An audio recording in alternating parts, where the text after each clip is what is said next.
35-year-old Judy Moylanen checked one more time that her 3-year-old daughter was safely buckled into her car seat, and then, with a sigh of relief, Judy climbed into the passenger seat of the van and nodded to her husband Bruce, who was at the wheel, letting him know that they were now ready to go.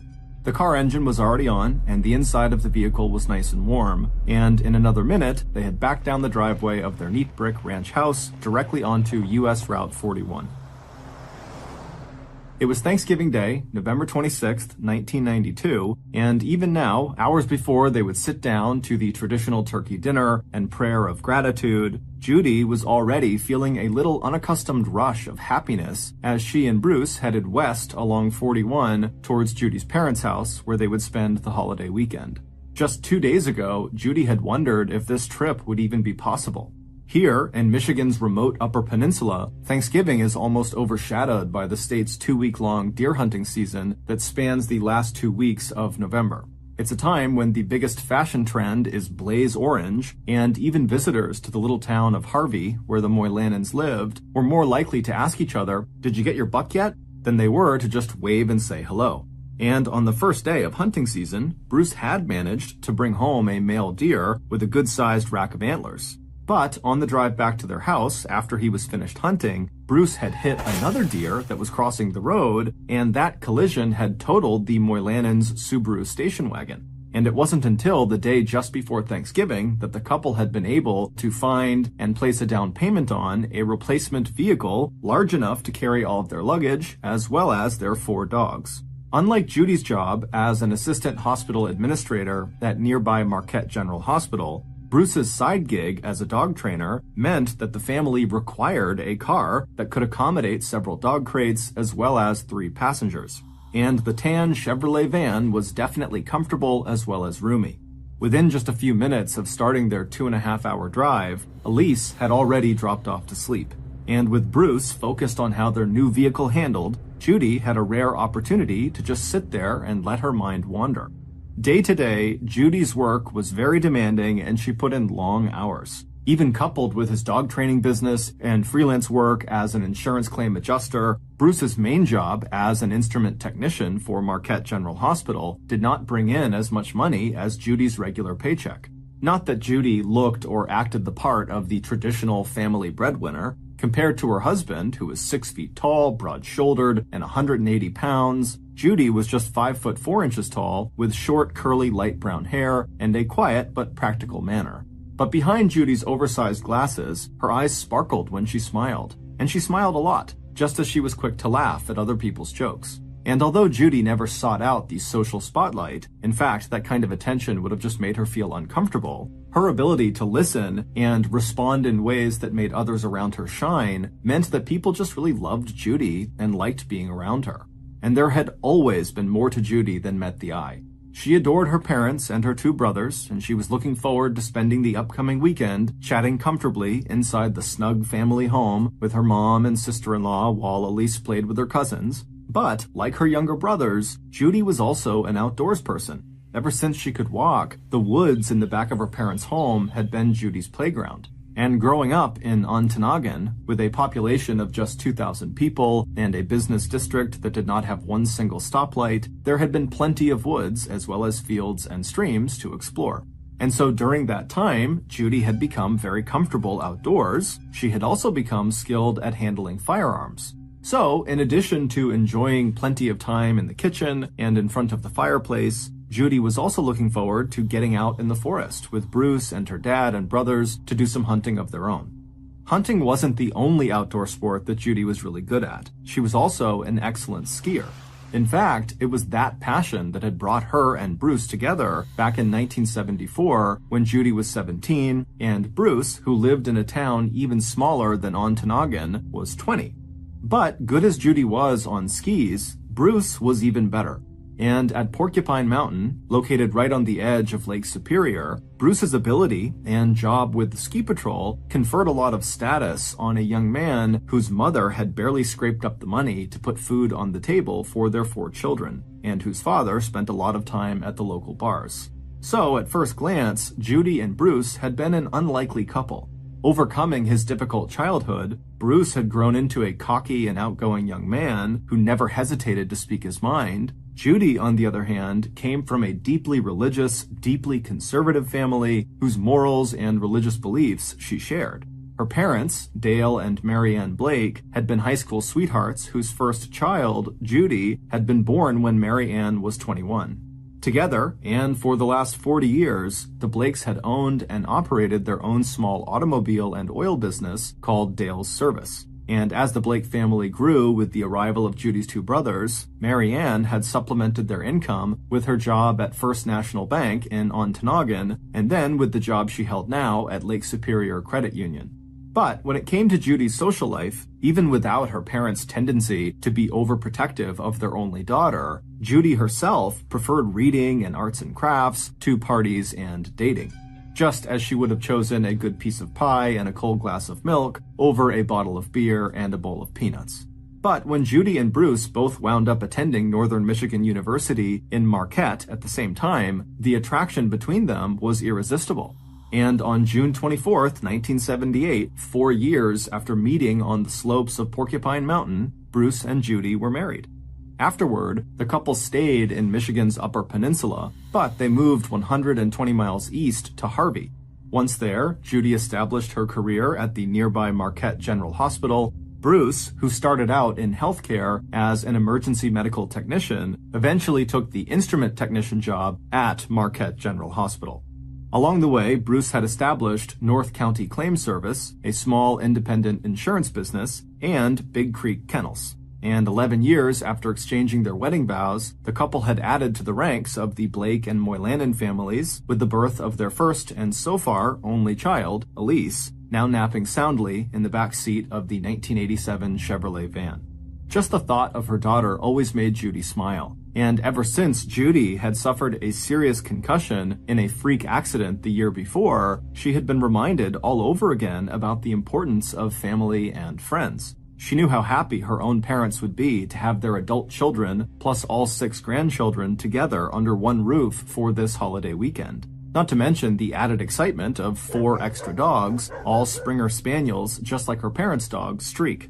But even as Judy looked forward to the Blake family reunion and good food that now lay just 2 hours ahead of them in a hometown that she had always loved, she could not entirely ignore that sense of dread that had become so familiar to her. And it was just not a feeling that she had been able to share with her family or with Bruce. He was handy around the house, great about taking care of Elise when Judy's workdays stretched to 12 hours, and he was also a better cook than she was. But discussing and exploring their innermost thoughts was not one of his strengths. Looking over at her husband now, his big familiar hands firmly on the wheel, Judy reminded herself that this was not the time to worry. This was the time for her and Bruce to relax, take stock of their lives and blessings, and spend time together over the long weekend. And sure enough, after Thursday's wonderful Thanksgiving celebration, Judy and Bruce were able to put in 2 full days of hunting together while Elise enjoyed the attention of her grandmother and Marianne's own mother, Elise's great-grandmother Nemi. So on Friday, while Judy's brothers headed for their deer camp about 16 miles south, Bruce and Judy decided to try their luck at a hunting spot even further away. But at Dishnot Creek, their attempts to drive deer out of cover were unsuccessful, and so were the hours they spent sitting quietly in small camouflage shacks called blinds. So by late afternoon, Judy was ready to call it a day. The falling darkness and the sound of howling coyotes suddenly made her wish she was back at home instead of growing stiff with cold in these unfamiliar woods. But even as she stepped out of her blind to call out to Bruce, from behind her there was the sound of a gunshot. Down a small hill and across the creek in front of her, Bruce was so alarmed by the sudden noise he practically leapt out of his blind, hoping it was Judy who had fired at a deer. Instead, he saw his wife approaching through the dark, just carrying her flashlight, not her rifle. The shot had been so close to where Judy was standing that the whole episode shook both of them. It was a reminder of just how dangerous hunters could be, not just to the wildlife, but to other hunters. After that, Judy and Bruce abandoned their blinds and headed back to their van. The next morning, which was Saturday, the couple felt much better, and so Bruce and Judy did not need any persuading to go hunting again, but this time they decided to go with other family members rather than striking out on their own again. Especially with hunting season about to close, everyone knew there were bound to be some hunters out in the woods who were going to be shooting at anything just to get that last buck. And by the time Judy woke up on Sunday morning, her only regret of the weekend was that her 4-day holiday was just hours from being over. She and Bruce had both come back empty-handed from hunting the day before, but better that, Judy thought, than just wounding a deer.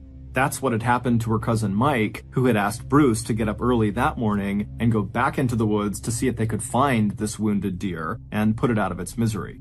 As for Judy, while Bruce was out hunting, dropping in on some friends, and running errands before their return trip that evening back to Harvey, Judy was content to stay home with her sisters-in-law, her mom, and Grandma Nemi. After her mother had served up their traditional post-Thanksgiving lunch of turkey casserole, Judy was also glad to have the chance to give her mom a break. So, after everyone had finished eating, Judy urged her mother to take some time alone in her little office to relax and catch up on some bookkeeping for work, while Judy cleaned up and did the dishes. By about 1:15 p.m., Judy had the kitchen and dining room all squared away. Hanging the dish towel on its usual hook, Judy glanced at her watch and decided that now was a good time for her to take the 5 dogs out for their afternoon walk. Her younger brother, Jerry, and his family, who lived 4 hours away in Wisconsin, were planning to leave on Tanagan by 2:30, so Judy had just about an hour before she needed to be back with the dogs. As Judy pulled on her black down jacket, her parents' dog, Streak, was practically dancing with excitement at the signs that he was about to go outside. But it was the 4 much more obedient Moylanen dogs, kenneled outside, who really needed the exercise. They were the ones with a long night of travel ahead. Judy didn't bother with a leash. This was 1992 and the Upper Peninsula, and dogs were free to run around. A few minutes later, Judy called out a goodbye to her mom and opened the door to step out into the thick woods just beyond the edge of her parents' backyard. As she did, she pulled her coat tighter around herself. Not only was it already below freezing outside, but the air was so damp it felt even colder, and the afternoon clouds completely blocked the sun. An hour later, at 2:15 p.m., Jerry and his wife had their car all packed and ready to go. The only thing they had left to do was to wait for Judy so they could say their final goodbyes before heading home. And that is when the Blakes looked out the back window of the kitchen and saw Streak come running out of the woods, tongue lolling and tail wagging. Except that Streak was all alone.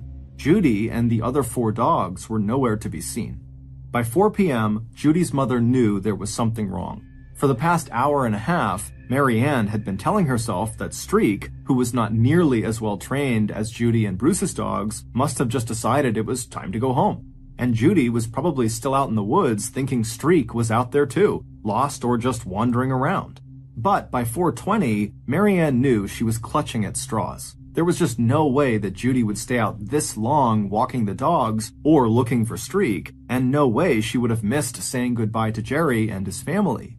So, with Bruce and Mary Ann's husband and her other son and his family all out of the house, Mary Ann decided to leave little Elise with her great-grandma Nemi and go find Judy herself. And minutes later, Mary Ann was at the door putting on her coat and boots, but Mary Ann's first attempt to find her daughter failed.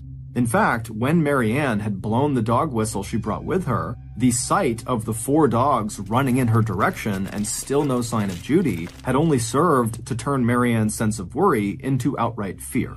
And by the time she had managed to get the dogs back in their kennels and return to the woods, Mary Ann was on the verge of tears. So she didn't hesitate when her neighbor, Bill Dorvanen, who had seen the older woman picking her way into the woods, offered to help with the search. And grabbing his flashlight, Bill now led the 2 of them deeper into the woods. It was about 5 p.m., and the sun was just 10 minutes away from setting when Bill saw Judy's body. Mary Ann's only daughter was right in front of them, lying across the trail on her left side, her eyes open and blank in the glare of the flashlight. Judy's head was resting on a slight rise, and her feet were partly submerged in a pool of icy water. When Bill carefully turned Judy over onto her back, her arms fell to either side, and a moment later, both Bill and behind him, Mary Ann, could see that Judy's upper right chest was completely soaked in dark red blood. It didn't take long for the local sheriff's deputy and emergency medical technicians who had responded to Bill's 911 call to confirm what Bill and a hysterical Mary Ann already knew, that Judy was dead. In fact, by the time those first responders had reached the scene at about 5:20 p.m., Judy's body was already showing signs of rigor mortis, a stiffening of her limbs that suggested Judy may have already been dead for as long as 3.5 hours. Before the medics removed Judy's body, Sheriff's Deputy Tom Cusino had done the best he could to gather any evidence of what might have happened to Judy. Even though it looked like a tragic hunting accident, law enforcement would still need to find out exactly what happened and who may have fired the stray bullet that had killed Judy. But even though the deputy had made sure to take plenty of pictures of Judy's body and the surrounding area, all he could really see were scattered leaves and dog prints. And he already knew from talking to the Blakes' neighbor that one critical piece of evidence, the original position of the victim's body, had already been compromised when Bill had shifted Judy's body to check for signs of life. Now, after taking Marianne to stay with another neighbor, Bill had rejoined the deputy and told him everything that Marianne had said about why she was out in the woods looking for her daughter in the first place, how Judy's walk with the dogs had lasted far too long, and how Streak had come without Judy. In answer to the deputy's questions, Bill said no, this was not an area where people generally went hunting. It was too populated and too close to the 8 or 9 families, like the Blakes and Dorvanens, that lived right behind the woods on Cherry Lane. Then, together with one of the ambulance drivers, all 3 men used flashlights to search for any sign of the bullet or bullets that had nearly ripped Judy's body in half. It seemed likely that the shot had come from a rifle, a type of gun that ejects its spent shell casings after firing, but after tramping around in the woods in the dark, the search did not turn up either a casing or a bullet. And so, after marking the area for further investigation, by 6 p.m., Deputy Cusino was ready to give the order for Judy's body to be removed from the scene, placed in the ambulance, and transported to the county morgue that was located inside Marquette General Hospital. Deputy Cusino already knew that the 12-person Ontonagon Sheriff's Department, which did not include crime scene techs, would have to get help from the state to investigate Judy's death. And that call for assistance went out to State Police Sergeant Detective Bill Ball at about 6:40 p.m., a little over 5 hours after Judy had left her parents' home to go walk the dogs. After getting the message that a woman had been found dead out and back of Cherry Lane in Ontonagon, 67 miles to the south, the 21-year veteran investigator immediately hopped into his cruiser. And an hour and a quarter later, Detective Ball was standing in the Ontonagon Sheriff's Department, listening intently to Deputy Cusino summarize what law enforcement had found and done so far. Detective Ball had a well-earned reputation for not making assumptions about the cases he worked on, and for being tenacious about gathering the facts he felt he needed before reaching any conclusions. So, after going to view Judy's body in the morgue, the investigator did not immediately agree with the deputy medical examiner's suggestion that, like most shootings in the Upper Peninsula during deer hunting season, this death was accidental. And even if it turned out to be accidental, Detective Ball intended to find out how it had happened and whose bullet had actually killed Judy. So, even though it was now pitch dark, Detective Ball, along with 8 other members of local law enforcement, including the sheriff and Deputy Cusino, headed back into the woods behind the Blake house where Judy's body had been found. And this time, using higher-powered flashlights, the searchers found something that the deputy's earlier search had missed. About 37 feet west of where Judy's body had been found, the sheriff was standing under a maple tree and pointing upwards with his flashlight at a fresh horizontal scar in the tree bark. Looking at that mark, both the sheriff and the detective knew they had just gotten their first potential break in the case. Because if that slash on the tree had been made by the bullet that killed Judy, then maybe they could figure out the bullet's trajectory and find the bullet as well as a spent shell casing that would help them identify what kind of weapon killed Judy. Detective Ball decided to order tracking dogs out at the scene for 9 a.m. the next morning, but in the meantime, at about 10:30 p.m., the detective decided it was time to talk with the grieving family. Deputy Cusino, who had informed the Blakes and Judy's husband at about 5 p.m. that Judy had been killed, now joined the detective, and a few minutes later, the 2 men were walking out of the woods towards the Blakes' home on Cherry Lane. Looking up at the lighted windows of the house in front of him, Detective Ball was already especially interested in one particular person, Judy's husband, Bruce. because in every case involving the death of a wife or husband, the first suspect is always the spouse. A few minutes later, the investigators were seated at the Blakes' kitchen table. Judy's mother, Mary Ann, had been given a sedative to control her hysteria, so the investigators conducted their initial interview with only 3 family members: Judy's father, Dale, her brother, David, who lived with his family in Ontonagon, and with Bruce. According to Deputy Casino, Bruce had been dumbfounded by the news of his wife's death, and one of his first questions to the deputy had been to ask if his wife had been wearing a blaze orange when she was found in the woods. After being told no, Bruce had leaned his forehead against the hospital wall and gently pounded his fists into its hard surface. Looking now at the stunned faces staring back at him from across the table, Detective Ball kept his questions short and to the point. He was just here to collect first impressions, find out when Judy was last seen, and to find out where each of these people he was speaking to were earlier that afternoon. By the time he left the house a half hour later, Detective Ball knew one thing for sure. Every person at that table appeared to have a solid alibi for the 4.5-hour window between the time Judy left the house to walk the dogs and the time when her body was discovered.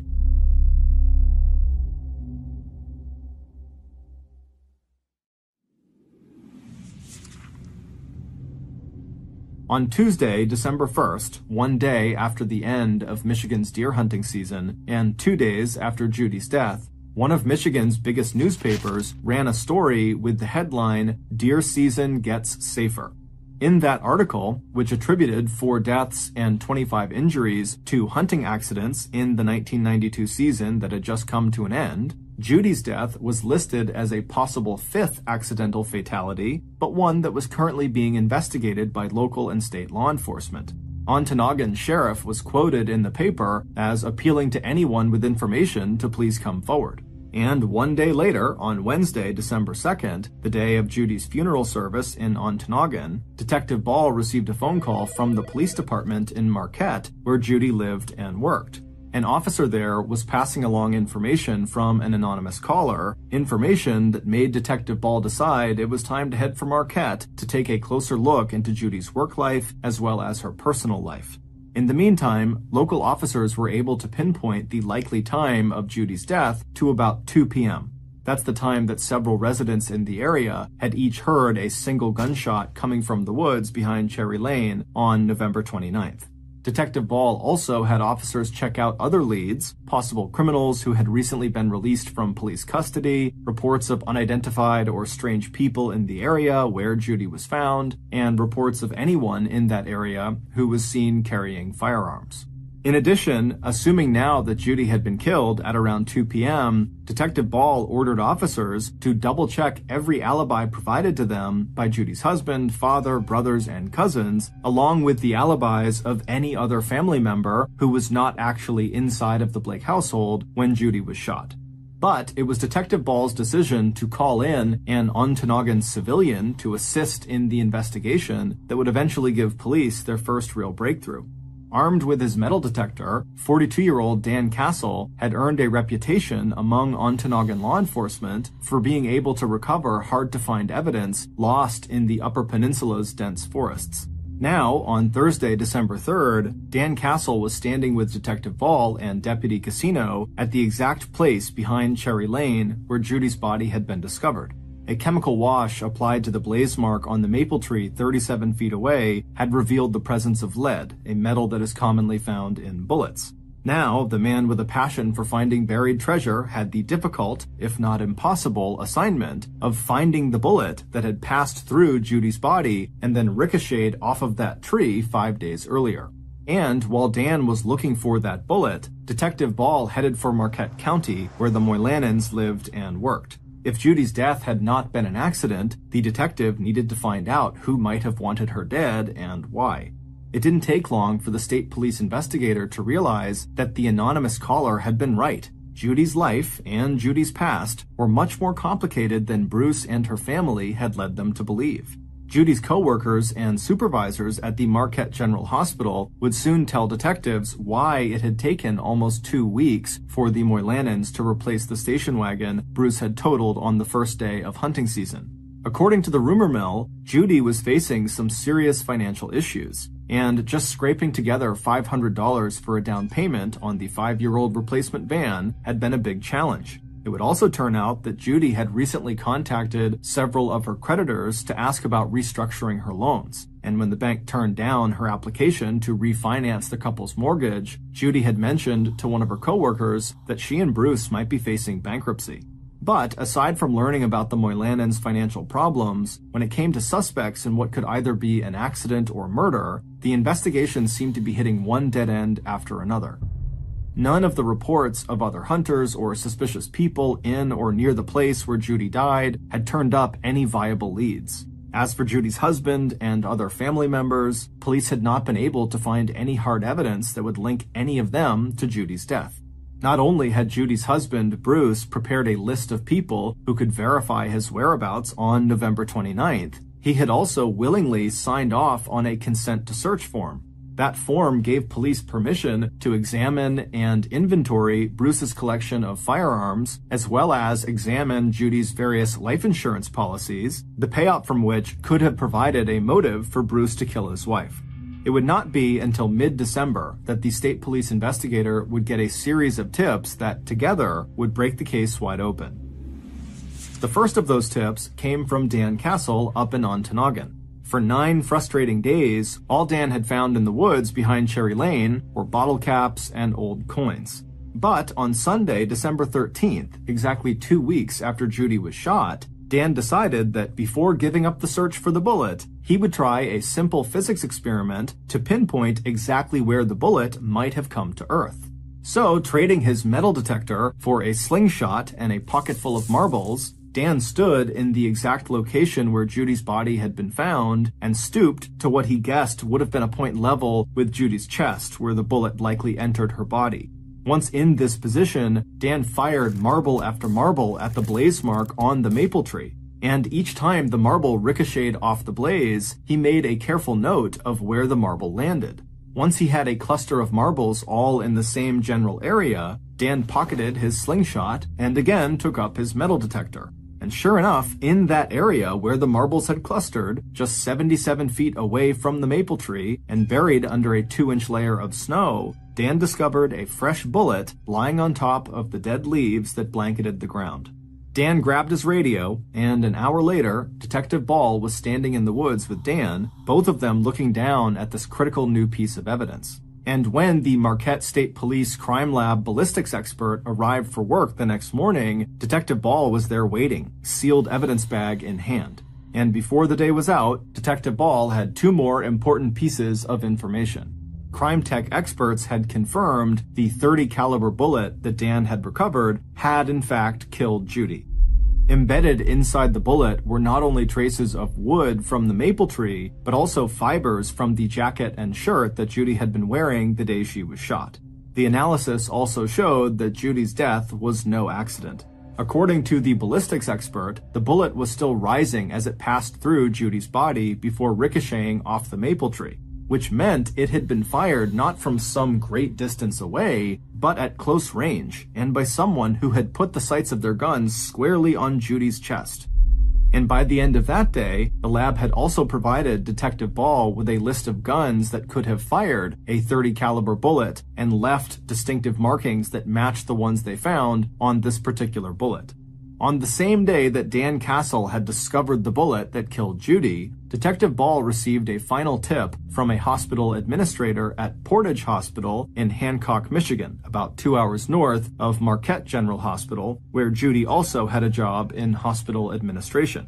36-year-old Gail Lampinen wanted to talk with police about a person who she claimed had been stalking her and who also might have a connection to Judy's death. 2 weeks later, Detective Ball would hear a similar story about the same stalker from another hospital employee, Judy's good childhood friend, Leanne Wysocki, who was employed as a nurse at Marquette General Hospital. But it wasn't until Gail opened a box of sweaters that this stalker had given her as a gift that the police were able to connect all this information together to finally uncover the identity of the person who killed Judy Moylanen. And what they discovered would become one of the most sensational crime stories to ever come out of Michigan's remote and mysterious Upper Peninsula. Based on Detective Ball's investigation into the information provided by these two women, here is a recreation of what happened to Judy Moylannon on the last day of her life, Sunday afternoon, November 29th, 1990.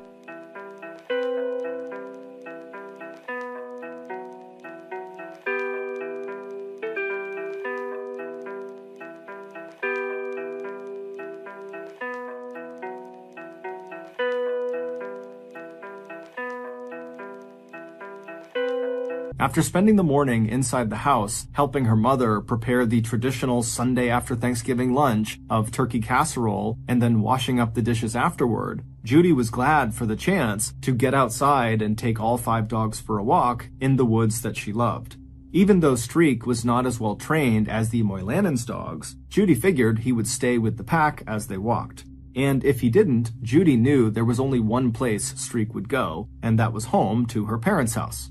As Judy let her dogs out of their kennels behind the house, she pulled her black down coat a little tighter around her.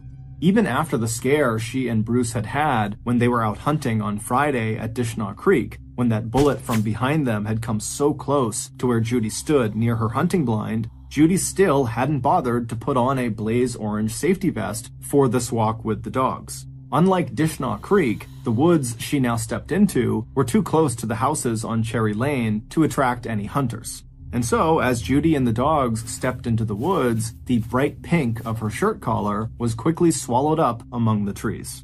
But to Judy's killer, it wouldn't have mattered if the 35-year-old mother was wearing an entire outfit of blaze orange, because the murderer was not hiding in the woods that afternoon to hunt. The murderer, who was maybe just 50 yards from the path Judy was most likely to follow, was there to kill. And at this distance, hitting Judy was going to be an easy shot. And when it was all over, the murderer was confident that it would look like just another tragic deer hunting accident. Stray bullets had been known to travel so far in these woods that the hunters who fired them would have no idea that they might have struck a human and not a deer. And besides, Judy already appeared to be a very accident-prone person. She had a 5-inch-long scar on her head from a concussion that happened a year earlier, and after that, there had been a fire in the Moylannon house that could have done some serious damage if the smell of smoke hadn't caused Judy to wake up and put the fire out.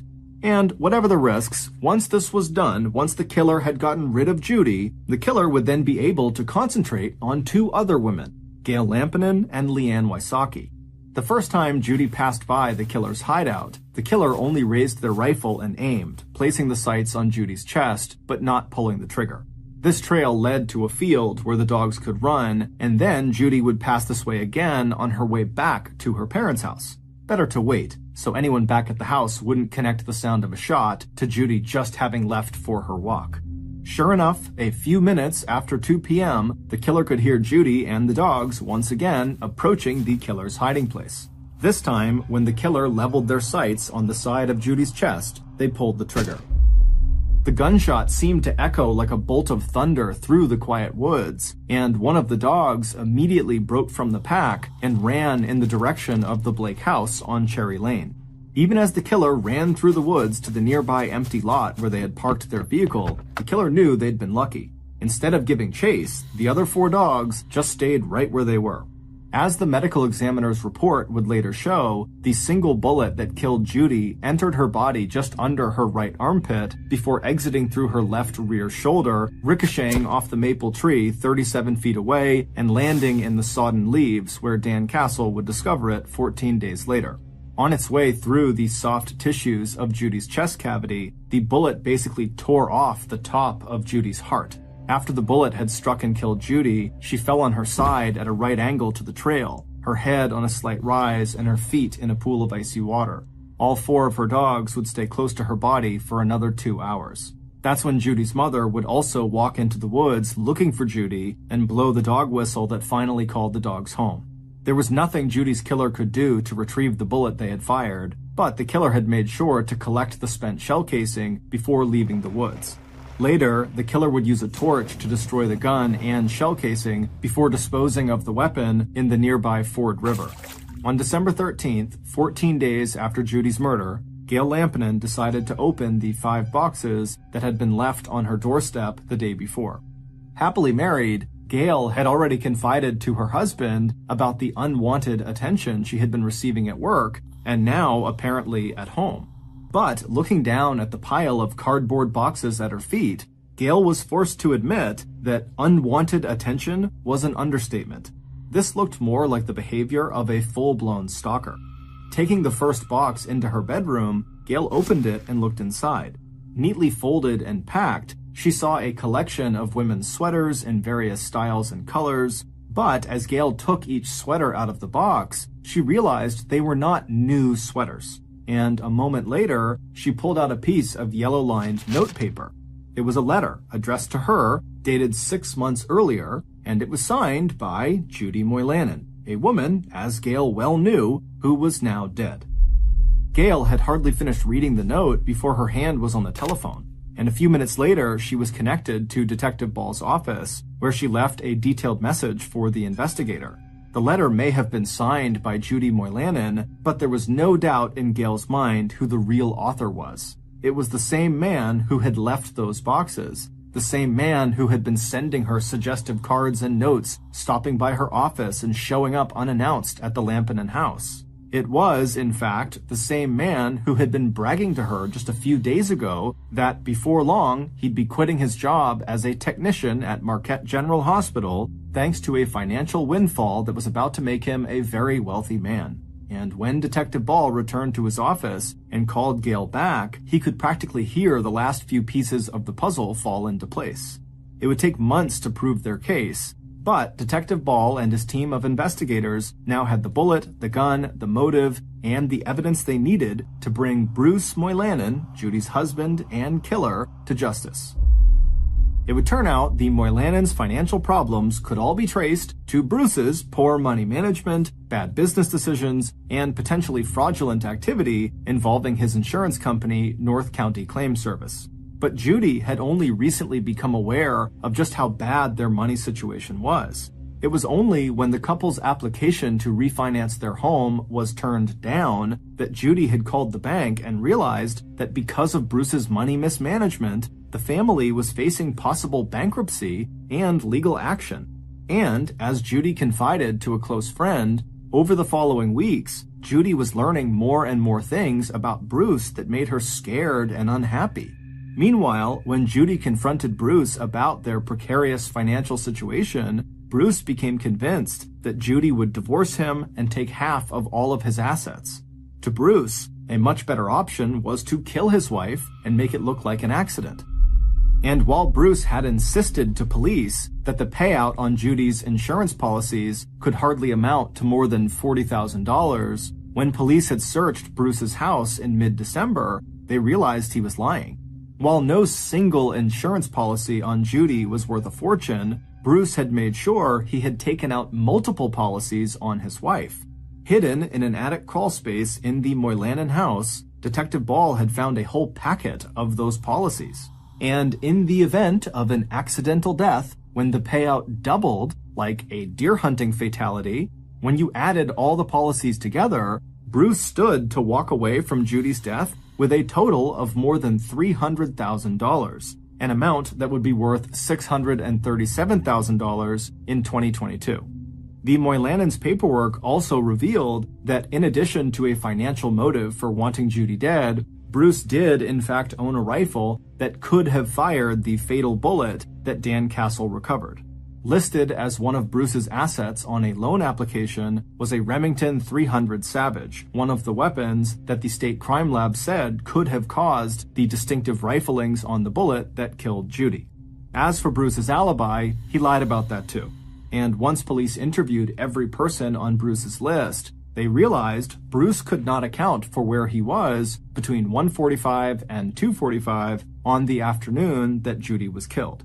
But even though recent financial problems may have pushed Bruce and Judy to the breaking point, serious problems in the marriage had shown up at least 2 years earlier. That's when Bruce met Gail Lampinen at Portage Hospital when he was making a delivery there. Known throughout the hospitals in the area as an aggressive and awkward flirt, Bruce seemed to have fallen especially hard for Gail, even though she and her husband did their best to discourage Bruce from visiting and calling Gail. And once Judy was dead, Bruce launched an all-out romantic assault on Gail, one so obvious it prompted that first anonymous tip to police in Marquette, in which the caller reported that Bruce was stalking a hospital employee.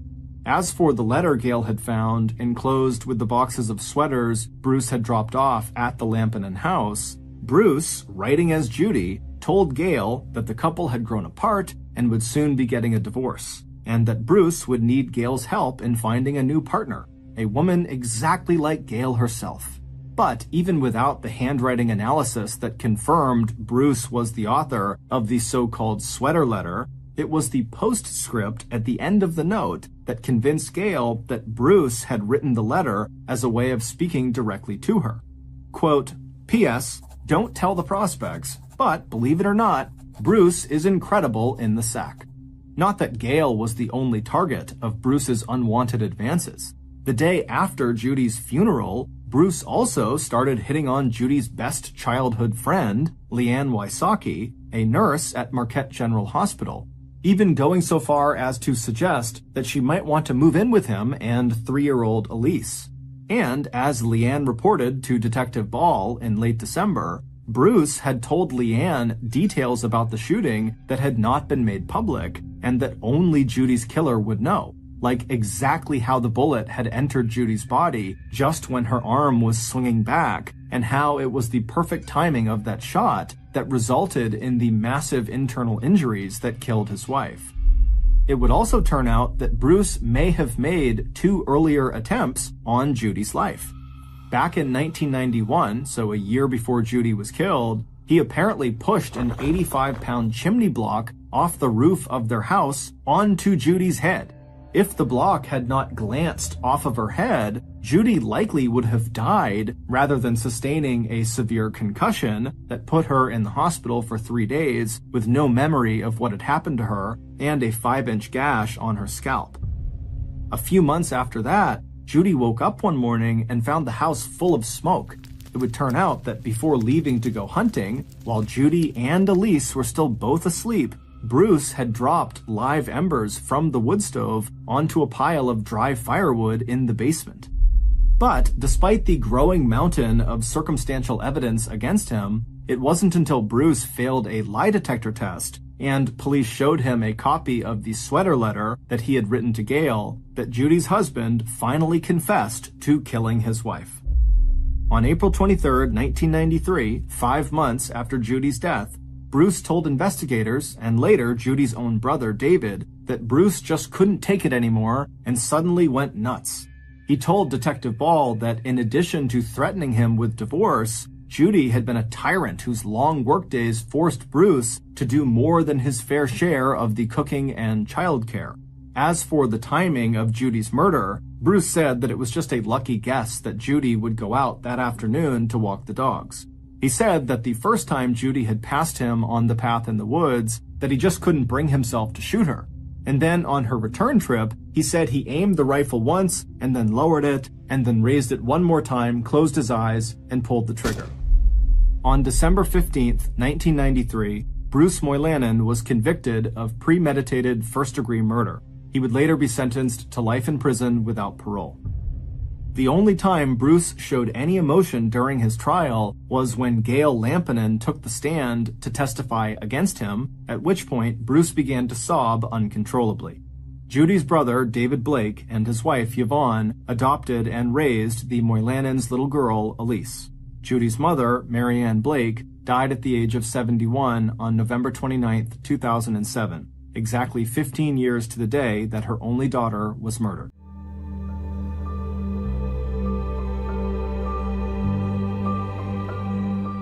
On the morning of August 23, 1993, Crystal Perry got ready for work in the bedroom of her small white wooden house in Bridgeton, Maine. And she was excited because it was her 30th birthday. Crystal was very attractive with pale freckled skin, light blue eyes, and thick, bright red hair. Her hair actually was so bright that it made her almost immediately recognizable wherever she went in her small town. And on the rare occasions when Crystal went out to a bar or went dancing with her friends, her looks made her the center of attention. Or they made her an object of desire for men watching her from a distance who couldn't get the nerve up to go talk to her. In her bedroom, Crystal finished getting dressed for work, and then she called out to her 11-year-old daughter, Sarah, to let her know it was time to go. But Sarah was already standing behind her mom, and she shouted, "Happy birthday!" Crystal was startled, but she turned around and gave Sarah a big hug.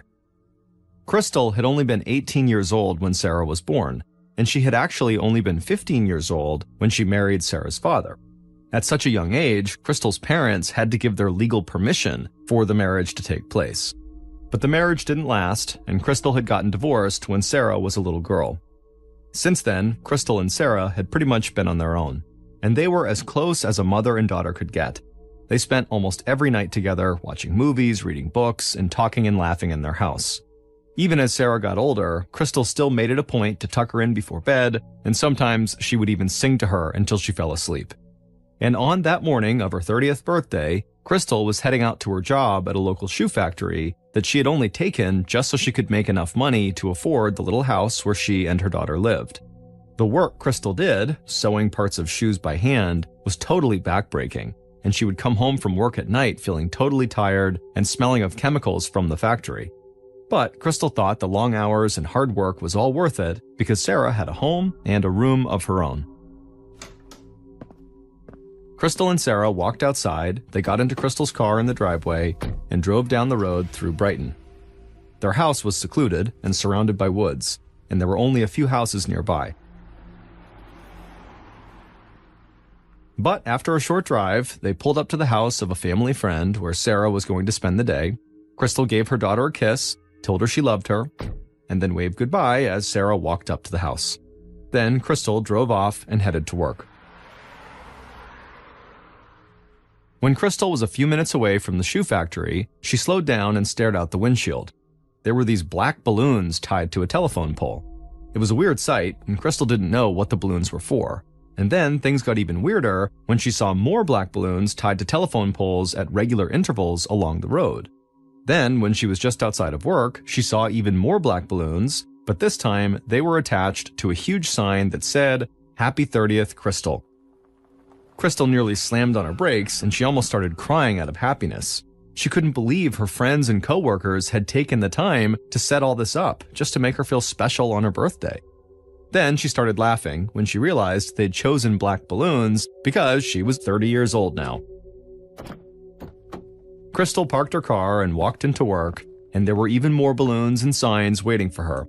And that day, they had a huge party for her at the factory, but that was just the beginning of Crystal's birthday celebration. That night at the house, Crystal made dinner, and Sarah set the table. Crystal's boyfriend, Dennis Butler, was on his way over to join them for Crystal's birthday dinner, and Sarah was very excited.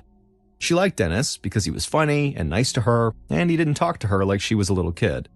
Crystal was happy that Dennis was good with Sarah and that Sarah liked him, but Crystal still wasn't sure about her own relationship with Dennis. Dennis was about to turn 20 years old, but he worked full-time and he'd actually already been married before, so he seemed older than he was. But Crystal still just felt totally strange about the 10-year age gap between them. Still, Crystal and Dennis always had a good time together, and she knew finding the right guy in a small town wasn't always easy. The tourists who came to Bridgeton, Maine from all across New England saw it as a quaint little city with stunning natural beauty and charming shops and restaurants. But the people who lived there knew there was actually a side of the town that the tourists did not see. Drug use and drug dealing had been a problem in the area for years. In fact, one of Dennis's old high school classmates who lived not too far from Crystal, a guy named Michael Hutchinson, was known to show up to bars in town or just to walk around the streets totally high on cocaine. So, as Crystal put the finishing touches on dinner, she told herself that at least Dennis had not fallen into that kind of lifestyle. And it was her birthday, so she just wanted to be happy and have a good time and not spend the night worrying about her future with Dennis. A few minutes later, there was a knock on the front door, and so Sarah walked across the linoleum kitchen floor, went through the small living room, and opened the door, and there was Dennis. Dennis said hello to Sarah and gave her a big hug, and then he shouted happy birthday to Crystal. Dennis was tall and thin with dark hair and a square jaw, and he wore a gold earring in one of his ears. He went into the kitchen, gave Crystal a kiss, and then handed her a birthday card and a present. And a few minutes later, Crystal, Sarah, and Dennis sat down at the kitchen table and had dinner, and then they ate the birthday cake. After dinner and cake, Sarah helped her mom clear the dishes and put them in the sink. Then she handed her mom a small box with a bow on it. Crystal opened the present, and right away she got choked up. Sarah had gotten her this little pewter figurine of a warrior woman holding a sword, a perfect symbol of a single mother who fought as hard as she could to take care of her daughter. The three of them went into the living room and talked for a while. Then at some point, Sarah felt tired, so she got up, said goodnight to her mom and Dennis, and headed up to her bedroom. Crystal didn't tuck Sarah in that night because she stayed on the couch talking to Dennis. And so Sarah lay in bed thinking that Dennis and her mom might get married soon, and the thought of that made her happy. But as Sarah began to drift off to sleep, she began hearing yelling from the living room. And not long after that, Sarah heard the front door slam shut. And then she heard Dennis's car screeching out of the driveway. Sarah had no idea what had happened, but it obviously sounded bad, but she just stayed there in bed and tried to go to sleep. Crystal sat in the living room, crying on the couch. Her perfect birthday had fallen apart because Dennis had flown off the handle and gotten totally upset with her. She didn't actually know why he'd gotten upset. Maybe it was because she mentioned that she was not sure about their future, or maybe it was something Crystal wasn't even aware of. But the reason for the outburst didn't really matter to Crystal, because when Dennis had gotten angry, he got loud and scary. And she decided that was not the kind of guy she wanted around her daughter anymore. And so, before Dennis had stormed out of the house, Crystal had made it clear to him that their relationship was over. Crystal wiped the tears from her eyes, went to her room, and got ready for bed. Then she climbed under the covers and stared up at the ceiling. She knew the black balloons her friends and coworkers had gotten her for her birthday had been a joke, but for the first time, Crystal really did feel old. However, she hoped, now that she was 30, that her life would get a little calmer and easier, and that she wouldn't have any more nights that ended in shouting matches. But not long after Crystal's 30th birthday, for reasons even Crystal couldn't totally figure out, Crystal let Dennis right back into her life. Dennis spent the next several months trying to convince Crystal to put their past arguments behind them. He worked hard to prove that she could trust him, and he did everything he could to win her back. And Sarah found herself hoping that her mom and Dennis would make things work and stay together for good this time.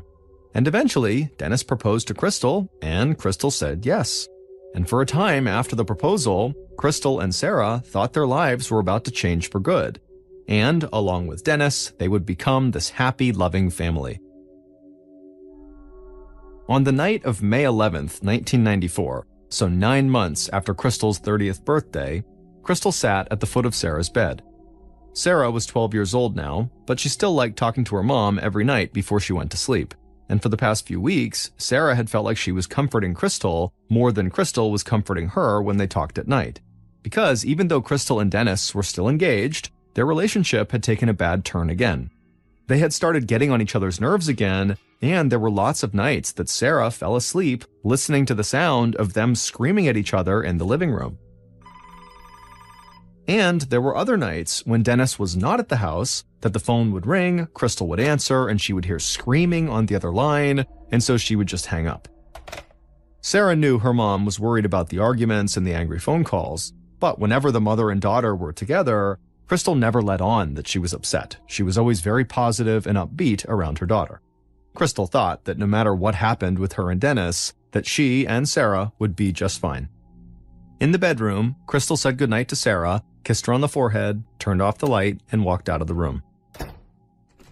She went to her own bedroom, got undressed, and slipped on a blue terry cloth robe. Then she went to the living room, picked up a book, sat down on the couch, and started to read. Crystal could hear the rain falling on the roof. She loved that sound. It made her feel relaxed and safe somehow, like the rain would let her hide away from the rest of the world. But after midnight on May 12th, there was a sudden knock at the front door. Crystal put her book down and quickly walked across the living room. She didn't know who was there, but she didn't want their knocking to wake up her daughter. Crystal opened up the door just a little bit, and then she and the person standing outside talked briefly. Then Crystal smiled, opened the door wide, and let the visitor into the house. Just before 1 a.m., so less than an hour after this visitor had knocked on the door and come inside, Sarah woke up in her bed. She heard shouting coming from the kitchen, and so she figured her mom must be in another fight with Dennis. So Sarah closed her eyes and tried to go back to sleep. But then Sarah heard her mom scream, "No!" over and over and over. Sarah got scared and yelled to her mom, but Crystal just kept screaming, "No, no!" from the kitchen. Sarah immediately got out of bed and grabbed her white terry cloth robe that was similar to her mom's, put it on over her pajamas, and crept across her room to the door as quietly as possible. She wanted to help her mom, but she didn't know what to do, so she just crouched there by the door and listened. Then she heard something like boots stomping in the kitchen, and she heard a loud crash like something had fallen onto the floor. Sarah stayed in her room, too terrified to move. Then the house fell silent, and she thought about running out of her room, but suddenly she heard footsteps in the kitchen again, so she kept waiting inside of her bedroom by the door. Minutes later, Sarah heard the sound of the front door opening and shutting, and then there was no more sound coming from the living room or the kitchen. So Sarah stood up, flung her door open, and ran from her bedroom to the front of the house.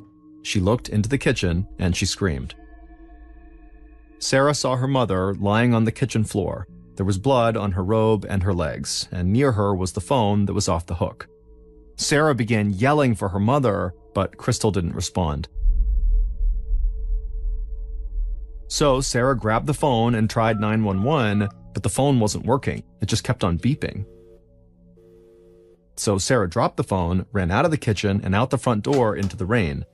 She felt wet grass and mud on her bare feet as she turned up the road and ran towards her closest neighbor's house. When she got there, Sarah rushed up to her neighbor's door and started knocking and screaming, but there was no movement inside and nobody answered the door. So Sarah turned and ran to the house across the street. She was cold, her robe was soaked, and her feet were caked in mud. She banged on the door as hard as she could and she waited, but again nobody answered the door. So Sarah turned again up the road and started running into town. By this point, her legs were burning and she was totally out of breath. Sometime after about 1:30 in the morning, after Sarah had run for about 1.5 miles in the rain, she made it into town.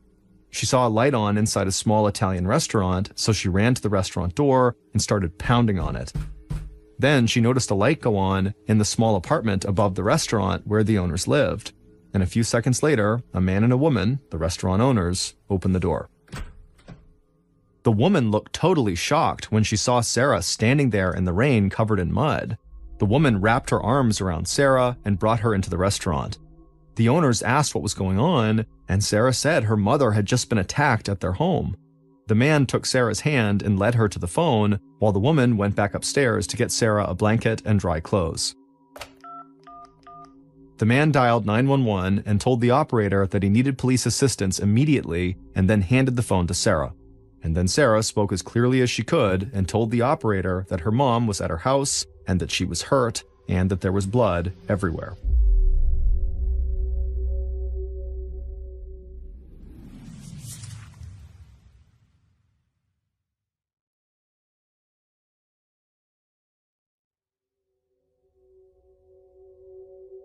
A few minutes after the 911 call, Detective Dick Pickett of the Maine State Police drove down a dark, rural stretch of road toward Crystal and Sarah's home. The rain was still falling, and even with the moon shining, visibility wasn't great. But Pickett saw the flashing lights of an ambulance, so he was able to find his way to the small white wooden house nestled in the trees.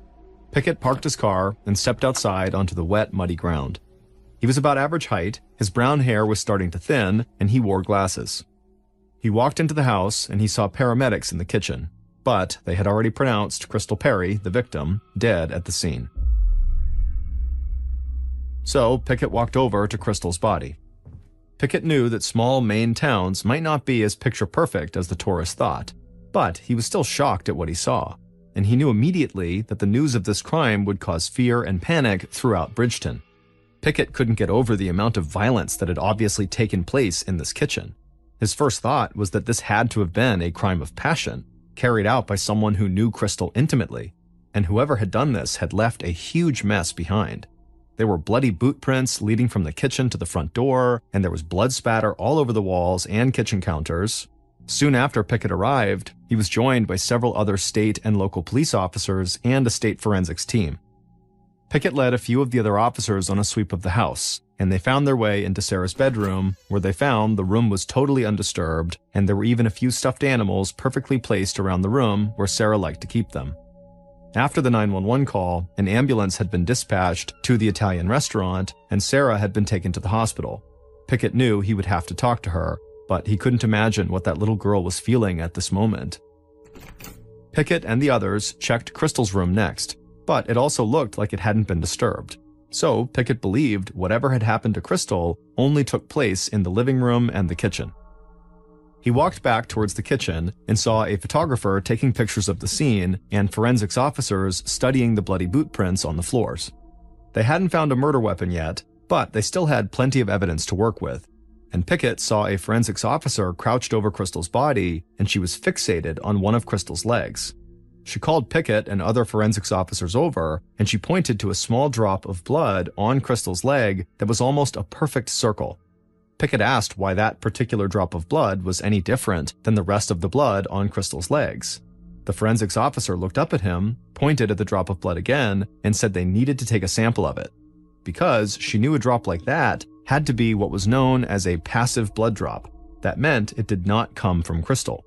And in this particular case, the forensics officer said the blood could have only dripped off of someone who was standing right over Crystal and fallen onto her body after she was already dead. So the forensics officer was pretty confident that that drop of blood belonged to Crystal's killer. The forensics team took the blood sample and gathered other blood samples from around the room. But Pickett knew testing them would take time, and having DNA from a blood sample didn't mean authorities would necessarily be able to match it to anyone. So Pickett called his investigative team together. He said he knew it was late, but he wanted to work fast and he wanted to work smart. He sent members of the team out in the middle of the night to see if they could track down and interview Crystal's neighbors, friends, and family. And within a couple of hours, Pickett got news that set the investigation in motion. One of Crystal's friends had told police that 2 weeks earlier, Crystal's fiancé, Dennis, had shown up to Crystal's house waving a knife around and threatening to kill her.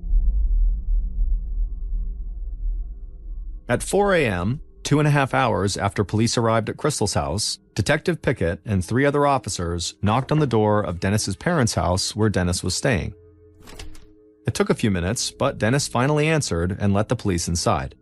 Pickett asked Dennis if he had seen Crystal that night, and then Dennis did something that kind of stunned all of the officers. Instead of answering the question, Dennis started pacing the room and he turned to the cops and asked, "Is Crystal dead?" And as soon as that happened, the police decided they really needed to bring Dennis in right away for questioning. A little later that morning, Dennis sat across from Pickett and the other members of the investigative team in a small, cramped police interrogation room. Pickett didn't waste any time with pleasantries. He told Dennis that in the few hours since they had found Crystal's body, they had already learned that she and Dennis had a pretty rough relationship and that Dennis was known to have a temper and to get aggressive. Dennis admitted that things were bad between him and Crystal, but that didn't mean he was a killer. He said a lot of couples yell and scream at each other when they argue. Then, in a calm voice, Pickett asked if Dennis was at all responsible for Crystal's death, and Dennis said no. But then, Dennis started shaking, almost like he was having convulsions. Every cop in the room had seen suspects get nervous and have trouble staying still during interrogations, but none of them had seen anything like this before. They got Dennis calmed down and made sure he was physically okay. Then they asked him if he'd be willing to submit samples for DNA testing. Then Dennis steadied himself and said he would. After hours with the police, Dennis left the station, and Pickett thought there was a good chance that once the test results came in, Dennis's DNA would match the DNA from the drop of blood the forensics team had taken from Crystal's leg and from other similar drops they had found in the kitchen. So Pickett thought there was a pretty good chance he'd be able to close this case quickly. On the afternoon of May 12th, so a few hours after police had questioned Dennis, Detective Pickett and another officer walked into a small bedroom inside of Sarah's grandmother's house, so Crystal's mother's house. There, they saw Crystal's 12-year-old daughter, Sarah, sitting almost motionless on the bed, staring at the sunlight that was coming in through the window. After Sarah had been released from the hospital, she had been sent to stay with her grandmother. Pickett approached Sarah and introduced himself. Then Pickett very calmly and gently asked Sarah to please tell them what had happened at her house the night before. Sarah took a deep breath and then told the officers that she had been asleep and then heard her mom screaming in the other room.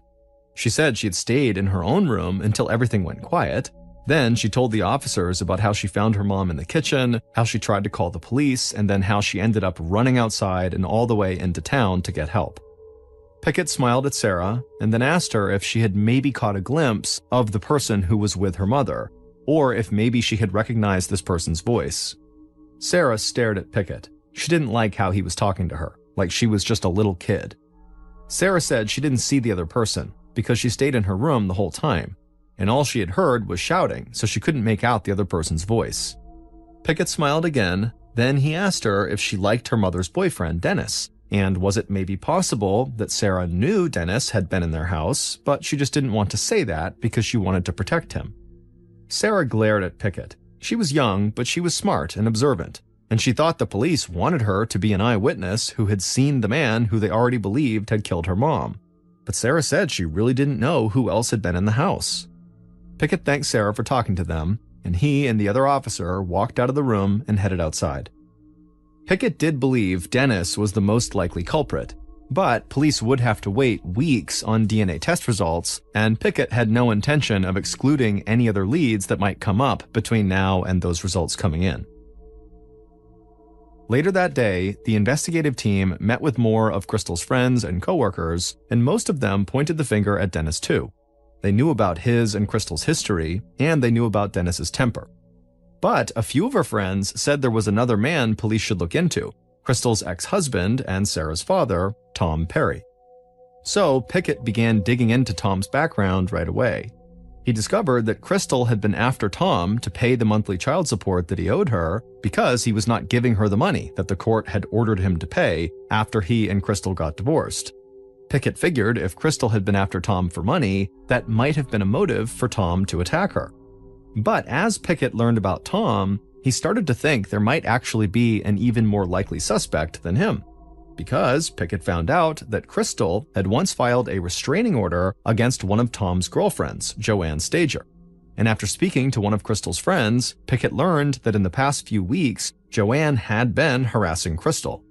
And it turned out that those angry, disturbing phone calls Crystal had been getting at the house were not coming from Dennis like Sarah thought. They had been coming from Joanne, and she had been threatening Crystal. 2 days after Crystal's murder, Detective Pickett and members of his team sat in the living room across from Crystal's ex-husband Tom and his girlfriend Joanne at the house the couple shared. The investigative team still considered Crystal's boyfriend Dennis their primary suspect, but with new information about Tom, and especially about his girlfriend Joanne, they had another promising lead. Pickett looked at the couple sitting on the couch. They were both in their 30s, and they were both tall and had dark hair. And Joanne couldn't seem to stay still for more than a few seconds at a time. Pickett asked Tom about his relationship with Crystal, and when he did, Pickett immediately saw a look of anger come across Joanne's face. But Tom would answer, and he would say that he barely ever talked to Crystal anymore, and he said he totally regretted this, but he didn't really play any meaningful role in his daughter, Sarah's, life. After that, Pickett turned to Joanne and asked her about the restraining order Crystal had filed against her. Joanne kind of laughed, and then she told Pickett a story like she was performing on a stage. She said a couple years earlier she had seen Crystal's red hair from across the dance floor at a club, and she had seen men watching Crystal from all over the place like they always did. But she wasn't angry about that. She was angry because she believed Crystal still had a thing for Tom, and she was tired of Crystal calling the house. So she had marched across the dance floor and confronted Crystal about it.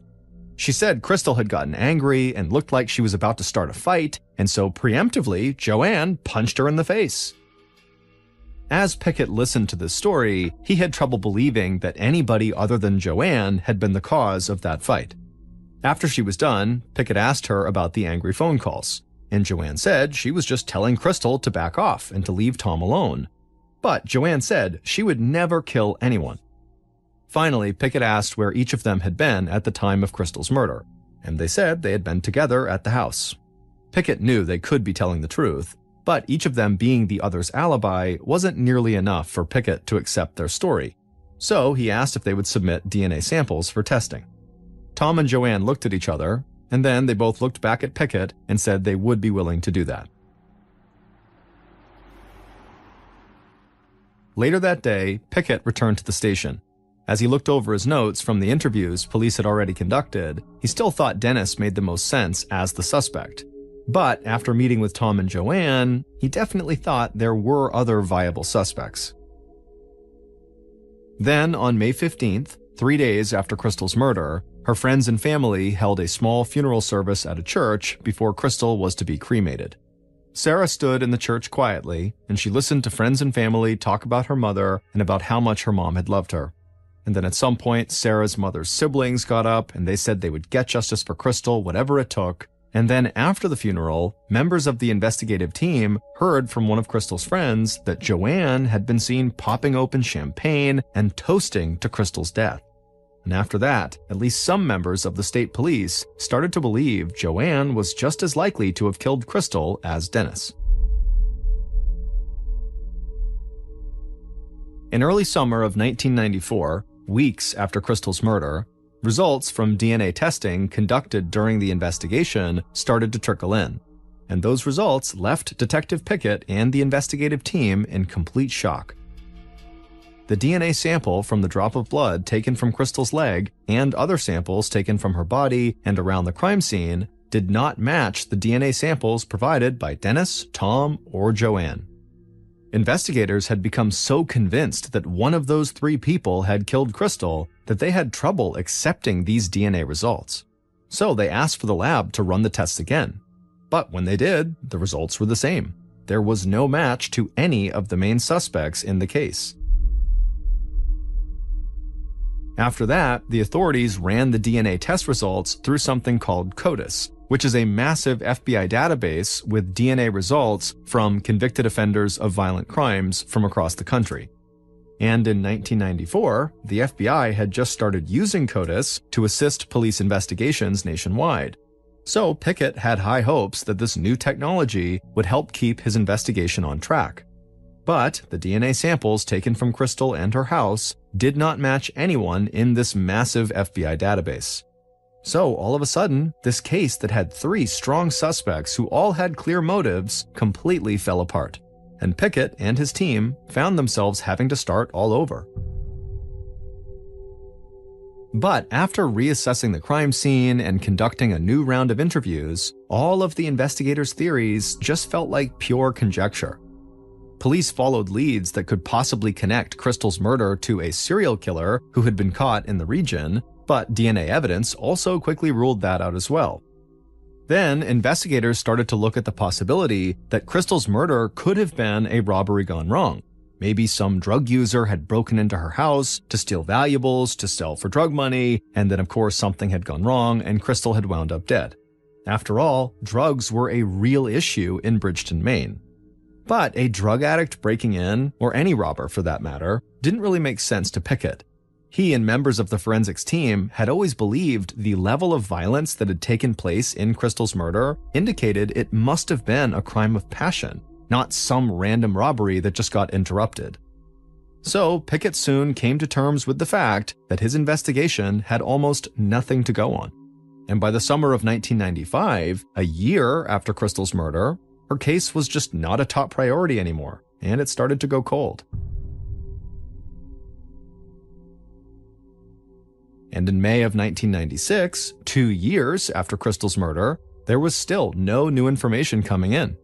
Crystal's siblings posted a $10,000 reward for anyone who could provide information that would lead to the arrest of the person who had killed their sister, but none of the people who then came forward were able to provide any useful evidence. So another year went by with almost nothing new on the case. Then, not long after that, Detective Pickett retired from the Maine State Police, and people in Bridgeton figured they would never know who had killed Crystal. By that time, Sarah had moved to Texas to live with family members there, and she was doing her best to try to live her life. She thought about her mother constantly, but she had started to distance herself from her friends and family in Maine, as well as the police she had met during the investigation. Years went by without Sarah ever hearing anything new about her mother's murder case, and she grew up, graduated high school, went to college, and then got a job. The little 12-year-old girl who had found her mother murdered in the kitchen and who had run across town in the rain in the middle of the night to get help had now become an adult. And like almost everybody else, Sarah had eventually given up on ever knowing who had killed her mom. In April of 2006, almost 12 years after Crystal's murder, Detective Walter Gerzib of the Maine State Police was sitting in his office. Gerzib had been involved in the investigation into Crystal's murder when he was a young officer, and after Pickett retired, Gerzib had moved up the ranks, and he had remained one of the few investigators who continued to try to find new leads in Crystal's murder case. But that case had remained cold for over a decade, so Gerzib was not hopeful that he or anyone else would ever solve it. Gerzib's phone rang at his desk, so he answered it, and an FBI agent introduced themselves on the other line, and after the two had talked for a few minutes, Gerzib couldn't believe what he was hearing. The FBI agent told him a kidnapper had been caught and convicted in Maine. That kidnapper had submitted a DNA sample, and that sample had been run through the FBI database, and it had matched the blood samples that had been found on Crystal and in her house 12 years earlier. Gerzib hung up the phone in total shock. Soon after the call, Gerzib, other members of the Maine State Police, and FBI agents met with this kidnapper who was in custody. And after that meeting, Gerzib would make a phone call he had been waiting to make for years. He would call Crystal's daughter, Sarah, who was 24 years old at the time, and he would tell her that the police finally knew who had killed her mother. Based on the meeting with the convicted kidnapper, interviews conducted during the investigation, and evidence and DNA samples collected from the crime scene, here is a reconstruction of what police believe happened the night somebody murdered Crystal Perry on May 12, 1994. A little before 1 a.m., the killer listened to the sound of their windshield wipers going back and forth while they drove in the rain down a tree-lined road towards Crystal's house. The killer felt their hands tingling. They figured that feeling was the feeling of anticipation because they'd finally gotten up the guts to do something they had wanted to do for a long time. The killer pulled off the road into Crystal's driveway and parked their car behind hers. They turned off the engine, took the keys out of the ignition, and then sat there just listening to the rain and staring at the house for a couple of minutes. Then the killer got out of the car, walked up the driveway, and knocked on the front door. Crystal opened the door just enough to see who was there, and then moments later, she smiled and let the killer in. The killer walked into the house and made their way towards the kitchen, with Crystal following a couple of feet behind. Once the killer reached the kitchen, they stopped, turned around, and looked Crystal in the eye. The killer took a breath and then walked right up to Crystal and put their arms on her arms and then moved in to give her a kiss. But Crystal immediately pushed the killer off and told them to get out of the house. Without thinking, the killer lunged at Crystal, grabbed her, and pulled her onto the ground. Crystal kicked and thrashed, but she could not get free. And so with Crystal pinned down, the killer began to sexually assault her. After it was over, the killer got up off the floor and quickly walked over to a drawer, opened it up, and pulled out a sharp kitchen knife. Crystal saw it and screamed "no" over and over and over again, pulling herself up off the floor and running for the phone. Crystal managed to grab it, but the killer had wheeled around by this point and wrapped their arms around her, and the phone fell to the floor. The killer then threw Crystal back on the floor and pinned her to the ground again. Then the killer raised the knife, and immediately Crystal threw her fists and kicked wildly at the killer, and the killer suddenly felt the knife slice into their own hand, and they saw blood dripping from it. But the killer kept Crystal pinned to the ground, they raised the knife and slammed it into her chest. After that, Crystal stopped fighting, and her body went limp. But the killer just kept on raising that knife and dropping it over and over and over again. In total, the killer would stab Crystal over 50 times. Finally, the killer stopped stabbing and looked around the room. There was blood everywhere, and their boots had left bloody prints on the floor. and the blood from the cut on the killer's hand kept dripping on Crystal's leg. The killer stood up, pocketed the knife, and walked over to the kitchen counter. They grabbed paper towels, knelt down, and started wiping away some of the blood on the floor. But there was just too much, and they had already been in the house for so long, so the killer just held on to the bloody paper towels. They walked back through the house, went outside, and got into their car. They threw the car in reverse, pulled out onto the road, and drove not far down the road to where they lived in town. Michael Hutchinson, the young man with the drug problem who walked around town all the time high on cocaine, who had gone to high school with Dennis, had murdered Crystal. Michael had never even come up in the investigation because there was really no connection between him and Crystal. It turned out that when Michael came to Crystal's house on the night of the murder, police believe he asked to use her phone because he said he was having car trouble. And Crystal most likely let Michael in because she recognized him as a local and because she was just a nice person. But some members of the police believe Michael was a bit more calculated, that he had probably been one of those men who checked out Crystal from a distance when she was in town or at a bar or on a dance floor. And Michael had wanted her. And so he had shown up to her house, possibly under the influence of alcohol and drugs, and tried to get her to sleep with him. And when Crystal rejected him, Michael went into a blind rage, and he sexually assaulted her and ultimately killed her. And Michael had basically gotten away with it and never even been suspected for years. But then Michael got busted for something totally separate, kidnapping, and he submitted DNA samples, and the FBI database got a hit. Michael's new DNA samples matched the passive blood drops taken from Crystal's leg and from her house. Further tests also showed that Michael's semen matched the semen samples taken from Crystal's body. And finally, when investigators met with Michael, they saw a large scar on his hand from a cut that matched the type of knife that was used to kill Crystal. Michael was convicted of murder and sentenced to life in prison without parole. As of 2023, Sarah, Crystal's daughter, is a very successful author. She wrote a memoir about her life with her mother before the murder and her life after the murder. The book's dedication page simply reads, "For her."